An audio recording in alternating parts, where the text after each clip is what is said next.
Hi, I'm Jesse Greiner, Digital Media Specialist for STEM-E Youth Career Development Program. Welcome to the ninth episode of STEM-E Interviews.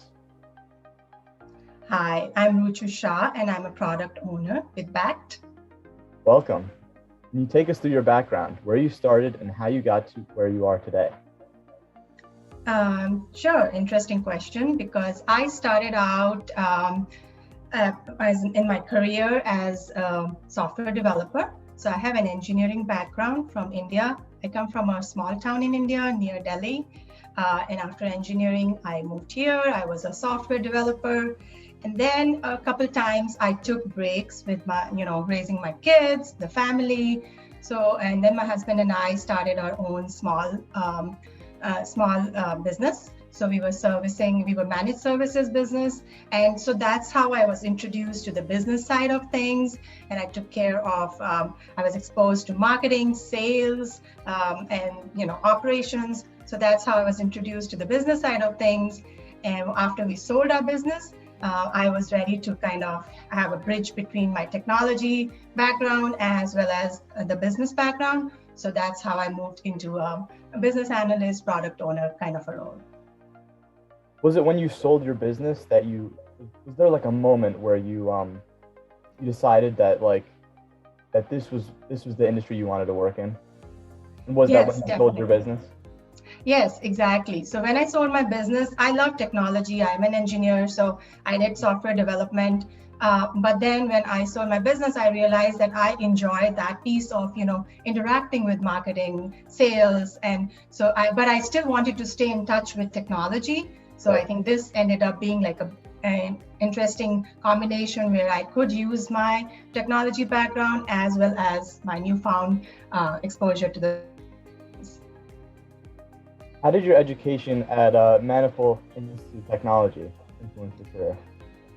Manipal Institute of Technology is where I got my engineering degree. So it was a stepping stone to my career, starting my career, because that's where I learned the basics of technology. And that's how I was based, and that base helped me get into, the technology as a developer. And also now as a product owner, I'm able to relate to technology because of my base in what I learned in my college years at Manipal Institute of Technology. And by the way, I just want to tell you, it's the MIT of India. So just wanted to share that nugget there. So what was the transition like growing up in India and coming to America? Oh my gosh, that was a big culture shock for me. Like the first time I came in here, and I had an engineering degree. I was 22 years old, and then picking up the phone and talking to somebody, and I knew English. You studied in fairly English medium schools.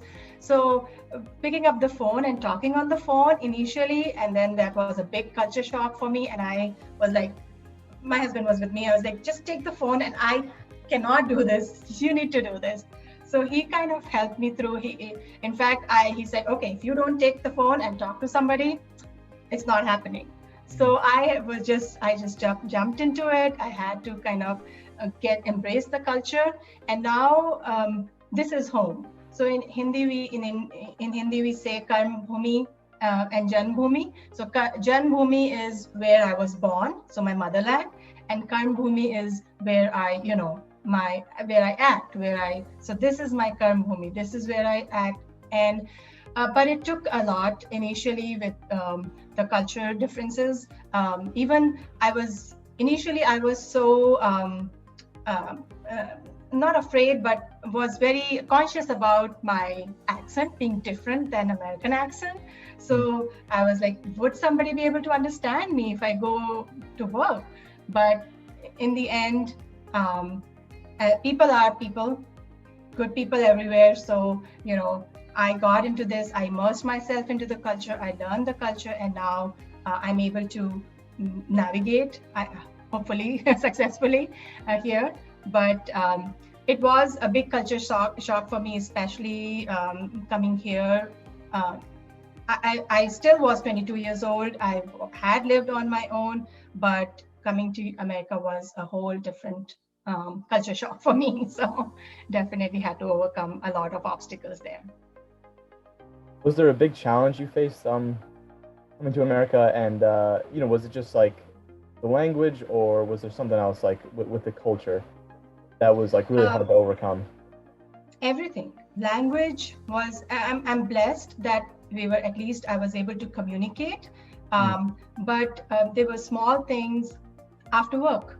The culture was, if I had to, in networking, that was a concept that was new to me, how I would network. I personally hadn't done it back home. So how to go and, when I was doing my own business, I had to go to these networking events. So getting over that shyness of being able to promote your business, being able to market that was also, and I think it's in any culture, it's not more of a cultural thing, but it was like starting out and talking to people about your business, or even promoting yourself. That was something, definitely was an obstacle. That, I mean, there were times that I had gone in the morning, and there was like networking meeting at 7:30 in the morning. I would sit in at 6 in the parking lot at 7:15, and then I would like have a sheet of paper, reading it over and over again for Mhm. what was I going to say, what was I going to talk. But I had to, so those were some of the tools that I learned from my mentors, that they shared, that that helped them get over that. And they basically helped me feel like, even today when I'm doing this interview with you, when you made me comfortable to talk about it. So definitely those were some of the things. Initially I wouldn't have even volunteered to do this thing. So those were some of the things that definitely I had to overcome. Have you gotten a chance to go back to India? Yes, I try to go back every other year to India. So I do visit my families there. I do have some family here. But yes, I do visit India often. Yes. And things have changed there too. So, Yeah, I bet. So what exactly does Bakkt do? so at Bakkt, we have, it's more of a digital asset wallet that we work with, and also digital asset. So we basically work with different assets like your loyalty points, your cash, and then interconvertibility of them, and maybe use them as a wallet, as a means of payment. So that's what at Bakkt, and I help out with their person to person transfer product. Do you think having like an engineering mind has helped you in your business career? It has helped me understand how a product is built, from ideation to how building it, but more so in thinking it like a developer, how to build things. That has helped me in going into the product and business mindset too, because now I can understand that, yes, as a product owner, what do I care? I care about what my customers care about. So I look at it from that side of things too. And as an engineer, I look at, okay, so this is what my customer needs, and how can I facilitate that? So definitely that it's a combination. Did you do any internships before you got your job? So I did some internships back in India, but not too long. It was when, and I did myself, but when we started out, the concept of internships was not like a big concept now, but I do definitely believe that having an internship helps a lot. But I consider my, running my business and even being able to talk to, going into trainings, that was a great, like, a stepping stone, a great help in getting where I am today. So definitely I did not myself do, though I didn't do myself so many internships. I'm a big proponent of, doing an internship before you get into the world out there. Right. Can you explain a little bit about your experience in Women of Technology? The women in technology. So I've been associated with them for more than 10 years. During my time when I was running my small business, I was actually associated with them as a business owner, and I sat on some panels with them. And then once I was in the corporate world, I am actually an ardent volunteer with them. I've served with them as a mentor because I believe in giving back. And so what I learned, what I got from my mentors, I would like to give it forward. So pay forward to the girls that are being helped by women in technology. I also serve as a member on one of their committees. It's a bridge committee between their high school and university clubs. So we do programs where we help girls in high school understand how to get into colleges, or at least what it takes to get into a college. So that's the kind of program I am associated with. Nice. Did you get a chance to travel for your work? I'm sorry, Did you repeat get that. a chance to travel for work? So I did travel for work, for trainings, for trade shows, and I have traveled a little bit in the past, but not in my current job. But obviously, with pandemic, nobody's traveling much nowadays. But yes, I have traveled a little bit with work. What does one day in your life look like? One day in my life at work, Yeah. each day is different from the other. Mhm. So as you know, as a product owner, I get to interact with a vast variety of groups. So I do interact with technical folks who are actually building the product. And then I also interact with business side of things where ideation happens, where we come up with ideas, we brainstorm and we come up with ideas or requirements for that particular product. We also work with marketing and sales just to make sure, this is what our customer needs and how are we going to present it in front of them. So each day is different, but I interact with different folks on a daily basis, on a regular basis. Because of COVID, are most of your interactions virtual? Yes, most of our interactions, my interactions are virtual nowadays, but you know what? We are making a good lemonade out of it, and we are talking. Zoom is a good facilitator for that. Yeah. So definitely, yes. Were you more like meeting with people in person before COVID? Yes, I definitely enjoy, because this is the part of the job where it helps to be around people especially during ideation, you feed off of each other's ideas too, and then requirements. So it does help, especially, the body languages, the how, you learn from each other, you kind of feed off of that. So that definitely helps, but Zoom or doing it over virtually is still okay. Would love to go back to that, definitely. Yeah. What is something you really like about your profession? So glad you asked. There are two things that I really love about my profession. The first one, as I was mentioning, I get to meet a wide variety of folks from different walks of life, like technical folks, as well as the business folks, sales, marketing, compliance, legal, you name it. We get to interact. I get to interact with a lot of different kinds of folks. So that is something I really, really enjoy about my work. And the second thing that I enjoy is taking a product from ideation, so from inception to actually building it, and then giving it out there to the to the folks, to the customers, to our users.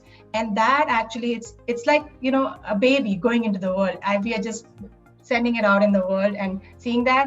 So that really brings me a lot of joy when I see my products in the market and I see people using it. So those are two of the things that definitely come to mind.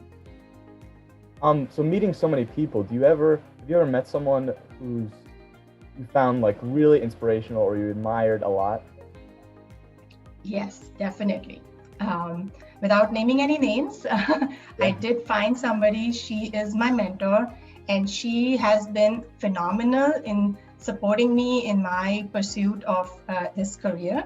During my career, she has always helped me. She has guided me into when I didn't. So there are times in your career, and especially as a woman, I did feel that sometimes I felt like I had that imposter syndrome, where I would, excuse me,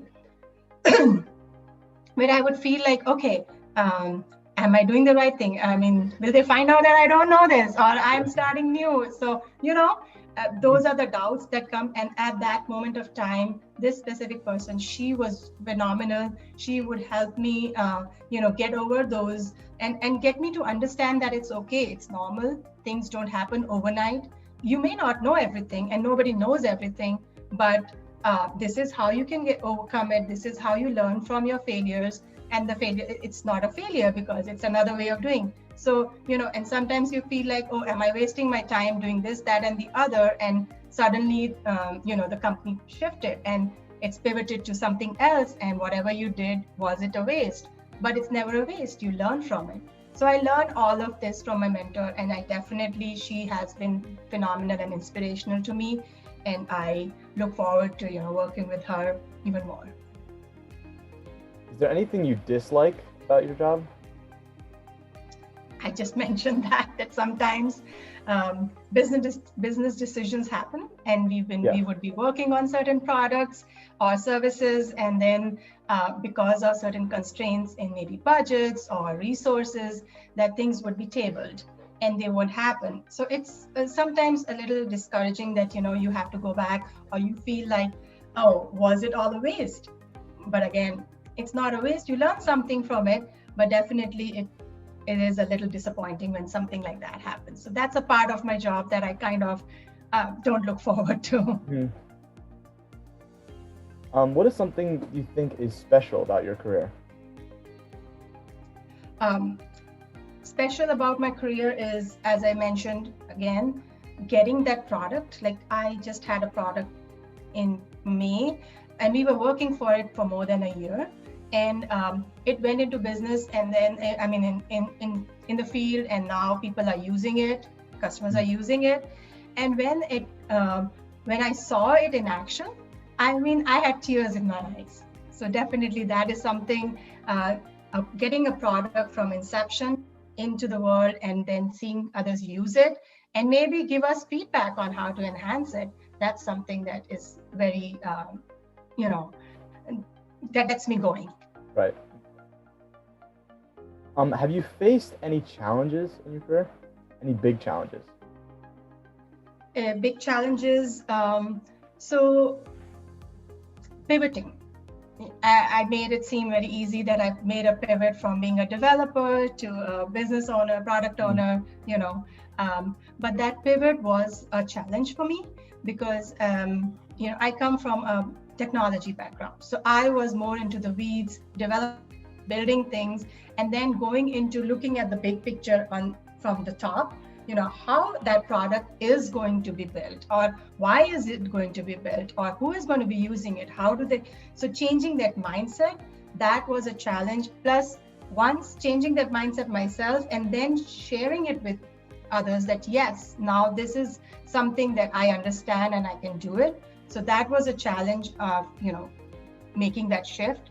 And it took me a while to first get ready myself, train myself. I did some training sessions. I learned some, tools that I needed to do my job as a product owner, and then to go out when I say marketing myself, sharing it with other folks that yes, this is what I can do. This is what. So that was a challenge which I did overcome using trainings, and then leaning on to folks like my mentor, who basically guided me into, what else can I do? How else can I improve and market my resume or myself? So yes, that was a challenge for me in my career. Was it very rewarding once you overcame that challenge and you switched your mindset and became, who you wanted to be? Yes, definitely. It was rewarding personally, professionally. So I do look back at it, and that's why I made it sound very easy, but then at the time I was doing it, it was making that shift wasn't that easy. So yes, definitely I feel accomplished after having done that. If I was a middle or high school student interested in pursuing engineering, software development, or business, what advice would you give me? Education. So get an education, doesn't have to be MIT or Harvard, but it is definitely get an education, get the tools that you need, find out, and secondly, mentors and internships. Internships help you understand what the job entails, and just to see, because it is really nice to say, okay, I want to be an engineer, but if you work or shadow with with an engineer, shadow an engineer, you get to know what exactly does it entail. So same thing, then you can tailor it so that you can get the education or the training that you need for that. So definitely for a high school, middle school students, look into getting some internships, look into shadowing programs. WIT has some of these mentorship programs too. So definitely take advantage of all these programs that are out there. Is there any advice you would give someone who's in your field and is looking for more success? Someone who is in my field and is looking for success, I would say, yes, be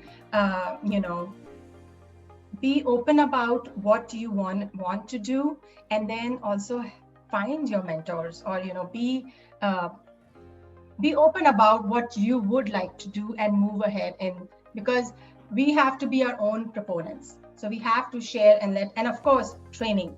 If you feel that you want to move ahead and you don't feel the skills, get those skills, get some trainings, get however, there are a lot of resources available that might be free resources nowadays, and even the companies might sponsor, but getting that training and education and the skill set that you feel would help you move forward, definitely seek them out and get them, and also talk to the mentors. Those mentors can be somebody that you have been networking with, or somebody you've been working with, maybe your supervisors who may help you get there. But definitely talk to people and be open about it. Is there any advice you would give young girls entering science, technology, engineering, math fields? Don't be intimidated by anyone. It does feel intimidating. It does feel, and as I was saying, I had that, I still get it, that imposter syndrome of thinking that, okay, I'll be found out. I don't know much. But you know what? Nobody knows everything. So we are all ever evolving. We are ever learning. Learn from all experiences. No experience, no education goes to waste. So just don't be intimidated. If you do want to get into the field, find out, get your education, get your skill sets ready, and then work towards it. I mean, everything is possible. You just have to set your mind and don't be intimidated by it. What would you say to your past self? To my past self? Yeah. So you had, hit it on the nail. Internship. I would have told her, get those internships, so that I would have known earlier on what my niche is, what my, where I wanted to be, so that it wouldn't be as much of a struggle into moving into and transferring into a different, trying different things out. So it was a good experience, but if I had to do it all over again, I would make it easier on myself and get some internship to learn those, definitely. What are your plans for the future? My plans for future, I want to grow in my field. So I've been working in the fintech industry for past few years, and I love what I do, and it is really rewarding to me. So I do want to, on the business side of things, as a product owner, I do want to grow in the corporate world, and learn as much as I can and develop. So definitely want to move more towards the business side of things, but still stay in touch with technology. So that's what I want to do. Do you have like an ultimate goal, or is it you just want to progress like steadily? Right now, progress steadily. Yeah. Yes, progress steadily. And then I do have, some small term, long term. So I'm evaluating those goals, definitely. And of course, want to move into more higher executive type of roles. So that's the ultimate goal, definitely. Thank you, Ms. Roochu Shah, for your time. Thank you so much for having me today. And just wanted to say that to all the girls, all the young people coming out there in this profession, don't be afraid, and learn. Thank you so much. You inspired me, and I hope you inspired all of our viewers. Be sure to check out our other episodes and subscribe to our channel. Stay up to date with our upcoming events and activities by following us on social media and signing up for our email list. Check the description for all the links. See you next time.